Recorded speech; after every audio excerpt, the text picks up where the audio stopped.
Dati-rati di kita pinapansin. Ikaw pala sa'kin may pagtingin. Di ko inaasahan, akala ko ayaw mo sa'kin.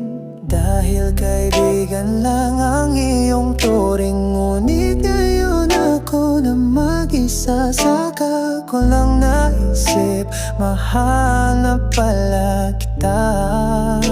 My best friend, turingan natin sa isa't isa. Huli na ang lahat dahil wala ka na, di ko man lang nasabi.